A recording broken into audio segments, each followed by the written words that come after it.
Okay, we are live. Let's see here. I've got the error message too. Wait a moment and try again. Let's see what's going on. Uh-oh. Yeah, it's LinkedIn. Something's wrong over on LinkedIn. I Yeah. don't know what it is. But hello, world. We are Yeah. live for episode 2 of season 2 of Winning Wednesday. And today, super pumped because we are talking about winning in a toxic world, which I think is Mhm. super relevant. Yeah. And first of all, for if you guys are new to our show, this is Sonia Jeannie. and we're just super excited to be back with you again. And we're going to be bringing all kinds of goodness to you over the next season of their show. And, we got a lot of great feedback after last week. And I have gotten so many people who've reached out and have wanted more information about mold. So here we go. We're going to talk about how to identify basically whether mold toxins could be part of your toxic world. And so part of this is my personal journey because if you don't know, I have been going through a battle with mold toxicity and I'm kind of on the healing side of it now, but that is a long battle that just keeps going and going and going and going. So I thought it would be a great thing. We sort of, as we were talking last week, Jeannie, we almost like left the conversation at talking about mold. And Yeah. so I was like, well, hey, that's a perfect place to pick up next week. So Mhm. anyway, if you guys are here with us live, go ahead and drop the word live in the comments and let us know what platform you're watching from. We are live in a couple places. If you're going to catch this on the replay, go ahead. And if you would just drop the time that you're watching this so that we know what's the best time for us to be going live because so many Mhm. people watch and we don't Yeah. even know you're there. And then last but not least, if you've never watched a video that we've done on StreamYard and you're watching from inside a group, go ahead and click the little comment above and grant StreamYard access to know that you're here because that way we know who you are. Otherwise, you just say Facebook user. So, which is fine, but it's nice to be able to say hello. All Yeah. right, so let's talk about what does it mean to you, Jeannie, this topic of living in a toxic world? How do you win in a toxic world? Yeah. I mean, I think that is a really difficult thing to do. The best you can do is your immediate environment you can take care of. Like you can't take care of like the outside environment because it's just beyond your control. So I look at what can I control, and that's my home environment. You know, that to me is what I can control and to keep safe, like the people that live under this roof safe. Um, the toxicity can be anything, and as we've advanced with technology and a lot of other things like plastics and all of that, that, the toxicity is increased. And I think that it's linked to a lot of illnesses such as cancer, the microplastics, the mold. I always have known about mold being toxic, and I knew that it caused health issues, but I didn't know the extent of it. I didn't know that a little bit of mold would be that much of a big deal in your home. And so, yeah, I saw some mold in my garage the other day, and I said, "Oh no, this is this is wild." And it's yeah, and it's probably from it rains a lot here in Maryland. And we just had our roof done like a few years ago, but it's probably from all the rain that's done something to that part of the house that now we need to probably get inspected. And hopefully you can share some of your tips today too to help, so that I can get that taken care of. Yes, before it comes, wreaking havoc on your life and having it in your garage. I mean, people think like the garage, the attic, the crawl space, it's not that relevant, but it is because your house is one giant ecosystem, right? Doors are opening, people are coming in and out, you're pulling in your car. So Mm, it may not be as bad as having it directly in your bedroom where you sleep, but nonetheless, it's over time that it mm, becomes really detrimental to your health. So yeah. let's talk a little bit about mold because that is one form of toxicity. A lot of people have no clue. So if you Mhm. guys are familiar with mold toxicity, drop the word mold in the comments because I'm curious to know. I mean, my whole goal with this is to spread awareness on the harmful effects of mold. Now, you might say, well, mold is everywhere, and it is, right? You go outside, there's mold on the tree, there's mold everywhere. That's not the type of mold we're talking about. I'm talking about the type of mold that grows inside of your home that is like a giant Tupperware container, right? We live in these, energy tight giant Tupperware containers, unless you have a really old house. But most of us live in these, Tupperware energy efficient. We buy the windows that are super tight, and we buy the everything that's super tight. And unfortunately, then if there's any water intrusion, half the time we don't even know about it. So, roof leaks, there can be leaks behind your sinks, your toilets, anywhere there's water in your home, there can be mold. And so many people, and I was one of those throughout my earlier years before I was aware, would see mold and they would be like, okay, let me go get the bleach and let me clean it up with the bleach. That is the worst thing you can do, because molds, which is what we're going to talk about, the toxins that come off of molds. So when you have molds, not all of them, but there are many species of mold. There are basically three classifications. There's allergenic molds that'll make you sniffle and sneeze and watery eyes and all of that. You're going to find a lot of that outside, especially during seasonal allergy time. There are toxigenic molds and pathogenic molds. So toxigenic molds are the ones that spew off toxins. And I've heard, you guys are going to laugh when I say this, but I've heard those toxins referred to as mold farts. Yeah. When the mold feels threatened by maybe another mold or other things, like it's not happy and content in its environment, it starts to produce these toxins, and they're called mycotoxins. Wow. So you can go out there and Google the word mycotoxin. I'm actually going to do a live on that at some point where I talk just about mycotoxins. But it's those toxins, and some of them, and every mold produces the toxigenic molds. They all produce different mycotoxins, and each mycotoxin can do different damage to the body. Wow. But in general, they are all horrible. And the reality is that the mold may or may not be producing toxins, and you don't always know, but it's usually when somebody starts feeling unwell that you start to go down that rabbit trail. And that is where I started. And so I've been dealing with this now for quite a while and didn't know it. I had a sense that something was wrong. I have Epstein-Barr virus, and I never really recovered from, I had the mono, of course, in 2016. And then I never really fully recovered from the Epstein-Barr. I would have kind of some ups and downs. And guys, I am a dietitian by trade. I eat well. I take all the supplements you can ever possibly imagine. I manage my stress. I do things to sleep. I do all the things, right?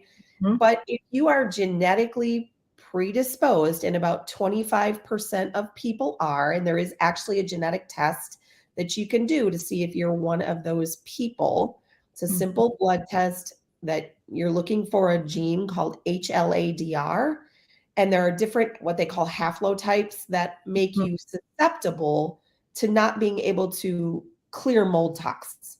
So you and I could be in the same room and both of us be exposed to the same thing. And you might have no reaction, and I might get knocked on my butt for 3 days. Wow. So in our case, we found that, and this is from years of me doing research, going down the rabbit trail, finding a list of mold toxicity symptoms. So I'll stop and talk about those for a minute, because I know that, Jeannie, you asked me to talk about them, but there are a lot of people that, have no clue. Like, how would you even know, right? Unless you visibly see the mold like you did, right? Right. The reality is, most of the time when people get sick from mold, it's mold they can't even see. Wow. And that was so let me go through just briefly. There are officially 37 symptoms of mold illness. And there's a lot of cross pollination between mold illness symptoms and things like Lyme, Epstein-Barr, autoimmune conditions, chronic fatigue, fibromyalgia, which, by the way, are just labels. They're not actual real things.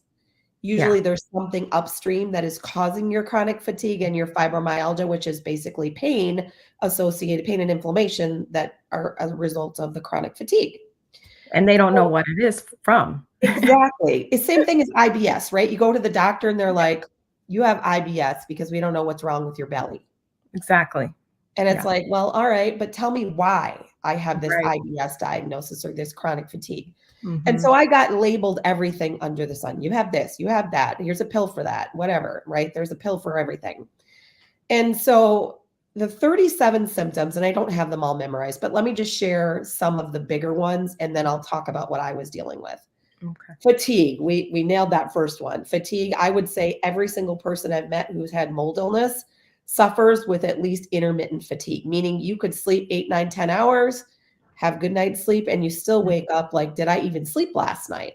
Wow. Some days it's debilitating. Some days you can soldier through the day Mhm. and you can do things. Let me just say this, like I can work my online business, another layer of gratitude for being in the social retail and network marketing space because you Mhm. can do things from home, right? I don't have to get ready and go to an office. If I Mhm. would have, I wouldn't have had the energy to do it. I would have been fired from the job because I couldn't be there physically and sit there for 8 hours plus a day Mhm. feeling like that. So chronic fatigue, you feel just inflamed, like this low level of inflammation, Mhm. pain, like in weird places that you know you didn't injure. But Wow. I had migrating pain and it was Mm. always bilateral pain. So like both of my Achilles tendons, then both of my shoulders. Wow. Then it went to my knees. Like it would just migrate around, then it would just disappear. Mhm. And it's the That's most weird. weird thing ever. Yeah. The sleep disturbances, so Mm. very common for you have to because one of the other symptoms is drinking a lot of water and Mhm. peeing a lot. And your blood sugars can be affected by mold, but the peeing a lot isn't a result of like being diabetic or anything like that. It's Mhm. because even though you're drinking water, essentially your cells are dehydrated still. Oh, wow. And it's because of just sort of this hormonal cascade of imbalance that Mhm. happens Mhm. when you have mold toxicity. So there's another one, hormonal imbalance, Oh, sleep wow. disturbances, weight gain, and a small percentage of people weight loss, but I had gained like 30 pounds, Mhm. not doing anything different. Wow. Multiple chemical sensitivities. This was a huge one for me. Mhm. I could not stand behind, like, I mean, there could be a car a block away and I smell the exhaust and it literally would knock me out. I couldn't Wow. deal with chemical smells like bleach or anything that had that chemical smell. Right. You develop a lot of food sensitivities, Mm. brain fog, or neurological things like slow speech. I developed this Mhm. and still to this day some and I've come a long way, but I had Mhm. a lot of brain fog, cognition issues, word recall issues. I mean, there are so many. Wow. Let's see, and I'm trying to think of some of the more common ones.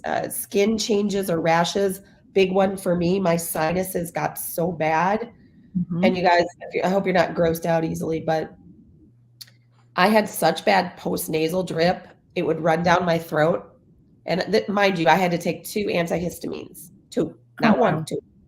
It would run down my nasal or my sinuses, it would run down my throat, and it would Mhm. get so bad, this is where I'm gonna get gross, I would throw up in the sink. Oh, wow.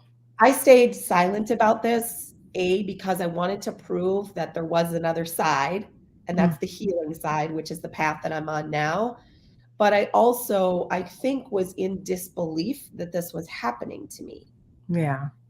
And so there are 37 symptoms overall. I've covered, probably 10 to 12 of them. Yeah. Uh, and there are a So lot more. And the hardest part, Jeannie, is that no two people have the exact same list of symptoms, right. but there is a clue.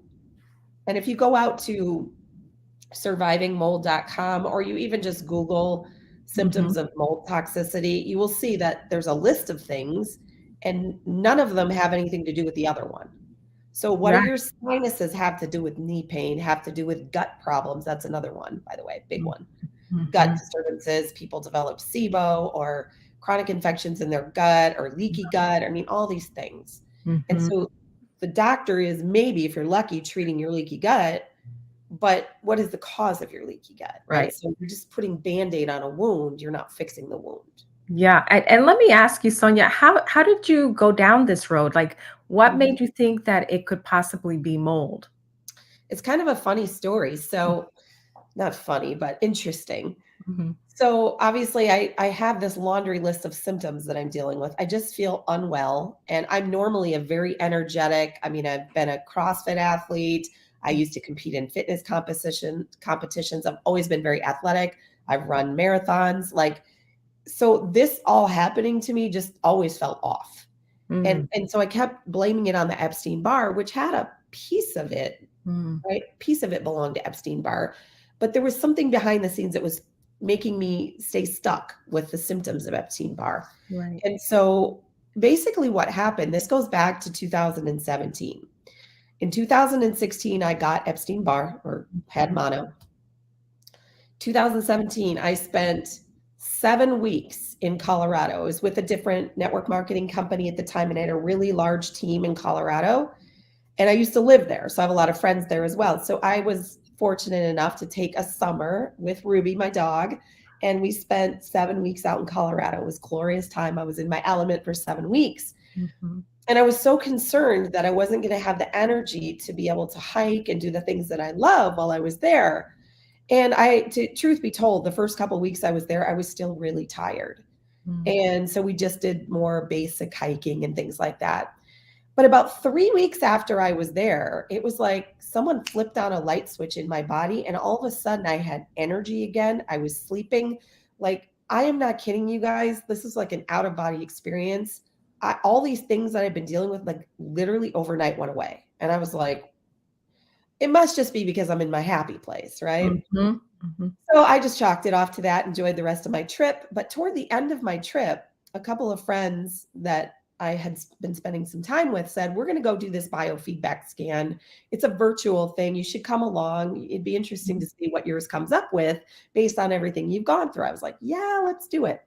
And so I did this biofeedback scan. It was virtual. It wasn't even like camera. It was phone. That's it. Like all on the phone, Wow. speakerphone. And so I put my hand on this device, and the woman on the other end of the line, I don't even remember what her credentials were, but she said to me, she knew nothing of my health history. I should say that as well. Mhm. She said to me, I'm picking up two really strong things in your body. And I was like, okay. She said, number one, chronic viral load, like you have a really high viral load.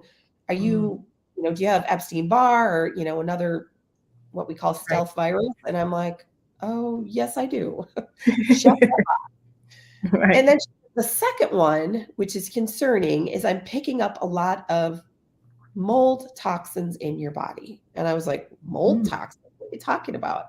And she said to me, do you live in a moldy environment? And I said, well, I live in Minnesota. There's mold everywhere. It's like humid and rains a lot and it snows right. a lot. She's like, that's not the kind of mold I'm talking about. Do you have any mold in your house? And I was like, well, not that I know of. Mhm, And so then I came home.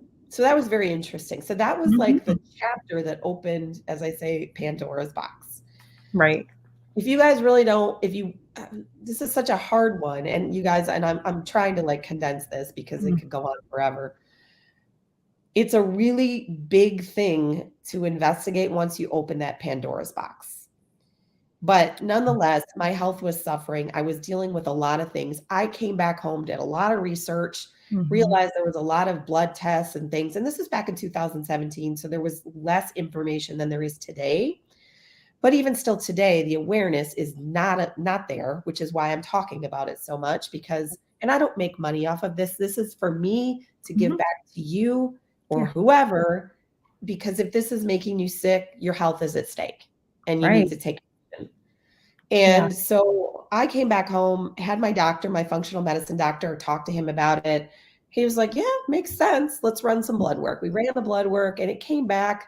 I did have the genetic Mhm, predisposition. So I am one of the 25% who simply this gene, and I started touching on it earlier. mhm. This gene means you cannot properly detox mold and other biotoxins.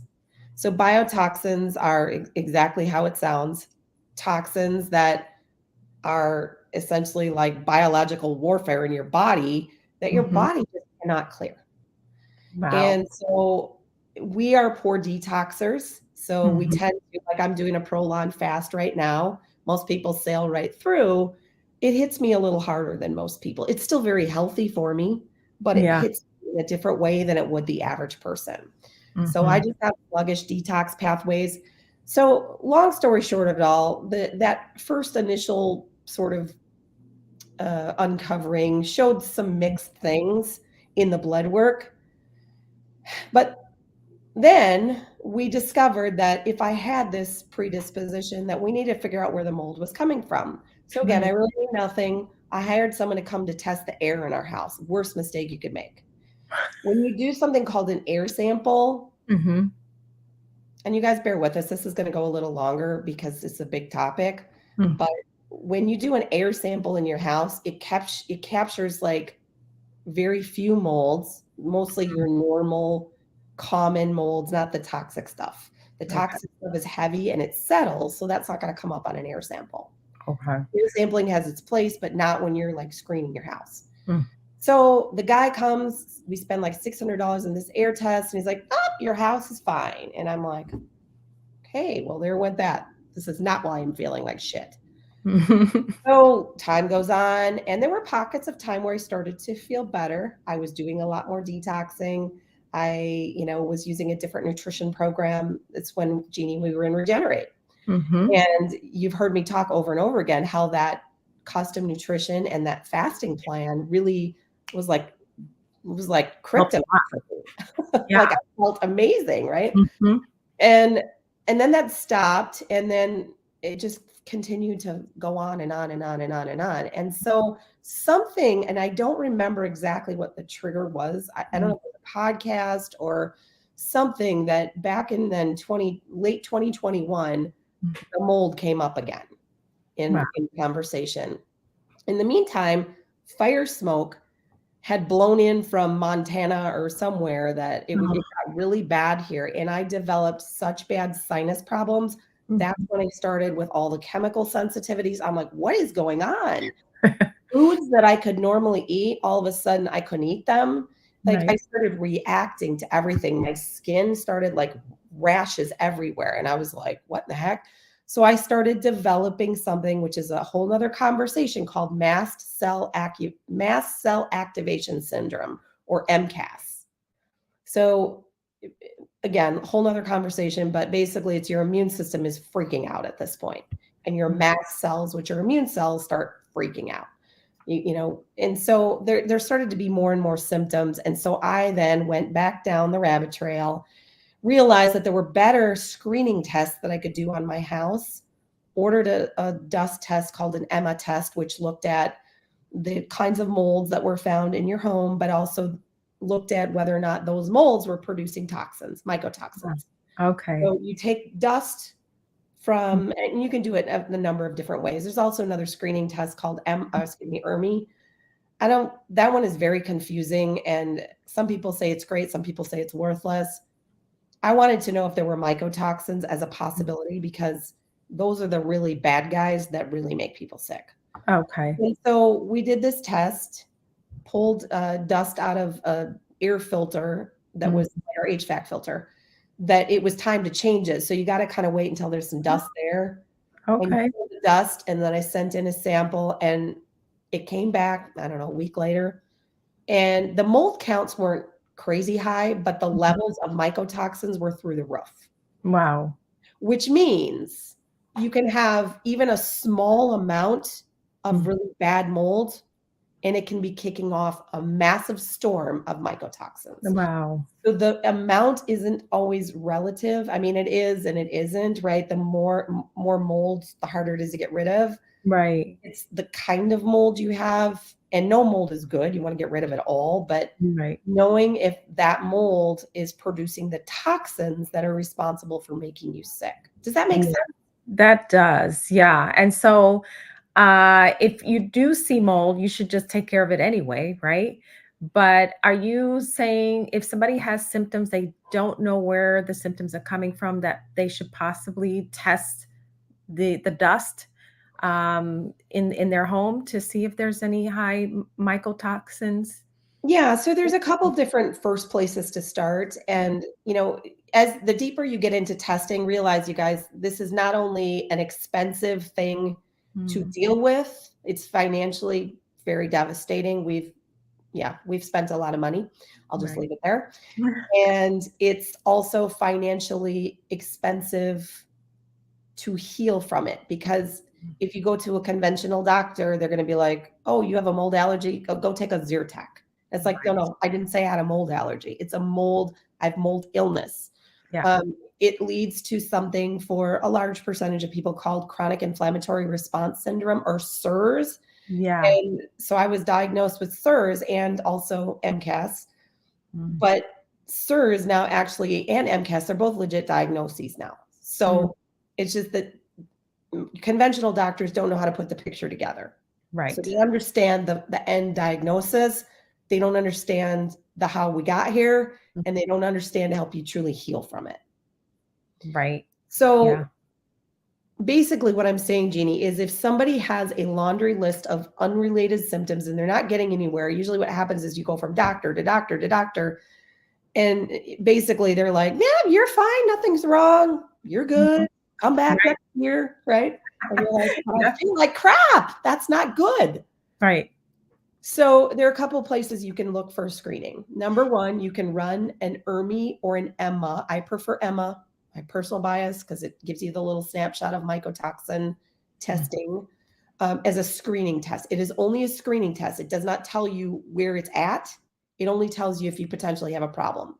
mm. Or you can test your body. There are some blood tests and things that you can do. If you go out to survivingmold.com, you'll see a whole laundry list of blood samples you can get done. There are what's called urinary mycotoxin tests. Some people believe in them, some people don't. I found it helpful because when I ran a urine test on myself, it matched what I found in that EMA test Wow. in, in the house. Mhm. Oh, So wow. the body matched the house, which is why I knew it was coming from here. That's scary. But Yeah. that's just screening stuff. So the other thing that you can do to see if like mold toxicity could be an issue for you, you could do a Mhm. screening test of your body. It's $15. It's called a VCS test, or visual contrast sensitivity test. It's a visual test. And Mhm. again, if you go to survivingmold.com, you pay $15, take the screening test, because if you have a biotoxin illness, you have a hard time seeing certain shades of or gradients of gray. Oh, And wow. so it's weird because I'm like, what do the eyes have to do with mold? So I didn't understand any of it at first, but now I understand that all of the pieces connect in together. That makes sense. Yeah. You breathe right here through your Mhm. sinuses. There's your brain, your eyes, like it's all right here. Yeah. So it is all Yep. connected. It is. So Yeah. those are three ways that you can screen. You can run a test on your house. Mhm. If you have visible mold and it is on what they call a non-porous surface, like metal, right? That's not porous. You can clean it up a little easier yourself. Do not use bleach, but you can Mhm. use like hydrogen peroxide. You can use there are plenty of things that are what's the word I'm looking for? Enzyme and essential oil based. Like you can Mhm. clean things up, but that's not where most people find stuff. It's most of the time in the sheetrock, the drywall, behind the Yeah. wall. We found it, and I'll kind of land the plane here with this, and then I'll let you ask me a few questions. Here's where we found it. And after we did the screening test, we hired an inspector, a mold Mm. inspector. It's a legit profession, guys. And do not hire somebody from like a Serve Pro, or I probably shouldn't say the name, but like a restoration company. They're going to Yeah. come in here and just beep, beep, beep, beep, beep, and not do a very thorough job. You need people Okay. that specialize in mold and who Mhm. understand chronically ill people. Very, very Okay. important. So I had a Yeah. mold guy come in. He spent 7 hours testing in my house. He found a bunch of things. Like we had black mold in our drip pan of our older refrigerator, got rid of the fridge. He found some, in our um, HVAC venting area. That's really common to find it in your HVAC system because it blows. It's the lungs of your home, right? Mhm. He found a bunch of little things, but he didn't go into our attic. We don't have a crawl space, so there was no crawl space to go into, but that's another really common one. Mhm. So then he sent a remediation plan, and I had this like $10,000 remediation plan. I had this gut feeling that we hadn't found everything. Mm. We hired another inspector, and they also became remediators for us as well. They did a wonderful job. Shout out to Green Home Solutions in the Twin Cities, Minnesota. And they came in, sent a much younger guy who could climb into all different places. So he climbed underneath our sink.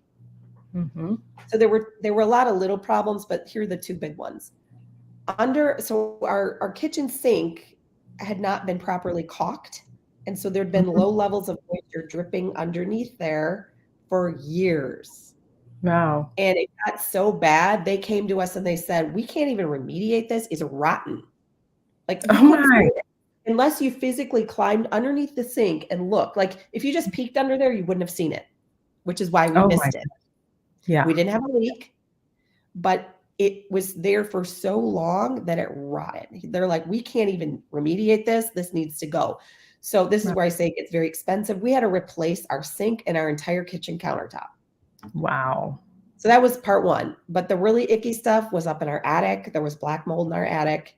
And it came because, and we don't know exactly, we have suspicions. We had our roof replaced a few years ago. So if you've Mhm. had any roof damage, please go into your attic. Yeah. All it Okay. takes is a little visual, and they're hard to walk in. I get it, which is why Mhm. we never went up there. But there was one of our exhaust fans, you know how you're from your bathroom, it vents up through the attic and then Mhm. outside the Yeah. exhaust. And something had happened, and basically that exhaust pipe had kind of like fallen over. So a lot Mm. of that venting from the shower and the steam was going up in, staying in the attic. Oh, wow. Very Okay. common problem. You guys, here's a statistic for you. Over 50% of Mm. homes in North America are water damaged. Oh, wow. That's Don't scary. paint over it. So know the history of your home. And Right. again, there are people that get sick from this and people that don't, but it's not good for anybody. Right. Right. Okay. So we Yeah. found it. We had it remediated in late September. That was a huge process because you Mhm. have to go in a sequential order to fix things before you can do the remediation. Mhm. And it's very detailed, and there's a lot for another conversation. But yeah, so that's been my journey. Now I'm on the healing side of things, and you really can't heal from it until Mhm. you're out of it. You can start on healing protocols, but it's like, I liken it to being like if you're in a gas chamber and the gas is turned on at a like microscopic level and you're always in that. Right. Yeah. And I've worked from home for years, which is why I got so sick, and my genetics, of course. My Mhm. other half, he would go to work, he'd go to the office every day and then go to the gym. And so he was rarely at home. It Mm. wasn't until COVID hit that I started to see symptoms in him. And Wow. his were just minor compared to mine. But Mhm. it just goes to show you how two people can live in the same place and Mm. have no idea that they're being poisoned by toxic mold. Wow, that's awful. Well, thank you for sharing because it's eye-opening. I'm sure like a lot of people are going to start looking around their house a little bit more, start to observe any symptoms they have and see if it's related to any of this. Now it kind of brings me, like it brings awareness to me as well because now I'm going to go check and see, okay, do we have anything in the ceiling, like in the attic? I don't know because nobody goes up to the attic unless it's an electrician that goes up there. Right. Like we never go up there. Like we've got insulation up there. And sometimes it's hiding behind the insulation. So Yeah. this is where it gets tricky. And so, I mean, I guess like I'll leave you guys with this because I always want to leave you with a, action item or a piece of hope in this case, both. You can, I mean, the best thing you can do is do a visual inspection yourself. Like Jeannie, probably had I never talked about mold, maybe you would have never noticed it, right? So No. again, it's awareness. And maybe you would have, maybe you wouldn't have, who knows? Mhm. Or you'd been like, oh, it's in the garage. But do a visual inspection of your home. Walk around, mold follows water. So anywhere there could have been water or high humidity levels, there could be mold. Right. Look for things like rust on pipes, because that Oh. could indicate maybe a previous water leak. Mhm. Look for water staining, like on the ceilings. If you have like hardwood floors or any type of flooring, really, Mhm. if it starts to like kind of pull away or look warped, Yeah. if you have baseboards or anything that look warped, woodwork of any sort that looks warped, Mhm. that could be near a water source, those are all simple things that don't cost anything that you can do, just visually walk around your house. And of Right. course, if there's visible mold, yes, it needs to go. And I would contact a professional Mhm. to get rid of it. It's Okay. not something that you want to play around with yourself because you can make the problem worse. Mhm. I Mhm. mean, there are things that you can buy, mold control and these kinds of things. And, I mean, if you had a little tiny bit of mold in your shower, probably not the end of the world if you wipe it Yeah. up with mold control. But when it gets into those porous building materials, that's when you got a problem because mold grows roots. Mm. And if you just wipe off the surface, you made it go airborne and you didn't address the roots, it's just Wow. going to come back. Oh, wow. Okay. So Yeah. you can't just like get something to eliminate that little spot and then cover it up. No, I wish it was that easy. It's a lot cheaper, that's for sure. I know. So yeah, I mean, Okay. I'm living proof that you can thrive in a toxic world because that was Mhm. kind of the topic here for us today. We're going to talk a lot more about toxicity Yes. because it's such a thing that most of it's invisible. You can't see it. Sometimes you can Yeah. smell it, but most of the time, I mean, sometimes you can smell mold, sometimes you can't. Right. It has, and people say, well, it's just mildew. Mildew is mold. Mm. It's the same thing. Yeah, that's a It's good just point. maybe not a toxic mold, but it's still not something you want. Right. Yeah. Yeah. So, Well, but it's thanks for sharing. responsible. Yeah, you're welcome. It's responsible for so many people's unknown chronic illnesses. It's, Mhm. when we talk about like looking upstream, Right. it's like the guy that trips the switch, right? Mm. And then people have Lyme and Epstein-Barr and, autoimmune and all these things. Right. I'm Yeah. like, maybe you just have mold. Yep, great Maybe point. just as we call ourselves in this community, we kind of find each other. We call ourselves moldies. She's Moldy. moldy too. You're a moldy, like, oh, and I can usually tell. It's funny because the longer you're exposed to it, and I know this is getting super long, but the longer you're exposed to it, the more you become like a radar for it. So you Mm. like it's kind of crazy. I go into buildings now, I immediately look at the ceiling in the bathroom, looking under the sink, I like don't blame you. mold. But I can also see if I see like I had a lot of this is another thing I had. I had a lot of, and I still do, but Mhm. and this is related to my sinuses, but a lot of puffiness around my eyes. Wow. So I can Mhm. look at people straight in the face, and if I see that, I'm like, "You've got mold." Wow. If they tell me they're not feeling good, obviously that's part of the equation too. But Yeah. yeah, Yeah. it's weird. Like you literally become a radar for it. It's like your You antenna. pick up the signs. Yeah. So I know that was a lot. It was good. Thank you. Yeah. Yeah. This So if is you guys are watching us and any of this resonated with you, if you have questions, Mhm. or if you feel like this was valuable information, you can certainly share the broadcast. We are live in public places, so you can share this with anyone. You can comment below if you need some help. I'm very good at pointing to resources. Mhm. This may or may not become part of my business. I may have leaked some things, but might be another little cornerstone of my home-based business coming soon. But I also have lots of friends in this space who are providers and do a lot of moldy work and also remediation companies and things like that too. So Yeah. hopefully this was helpful. Jeannie, any Yeah. other thoughts or And questions? tag a friend on this video if you don't want to share it, because this is really like chock full of information, and some action steps that Sonia shared that you can take with you. And hopefully, if you share it with them, they can too. Yeah, absolutely. All right, guys. Well, thanks for joining us, Jeannie. Thanks for hanging in here Thank for this you. long, like, This was great. journey. Would you believe me when I said this is literally only the cliff notes? Oh, I do. It's a long journey, I bet. Yeah. We'll be coming back at you live next week. So bye for now, friends. Bye.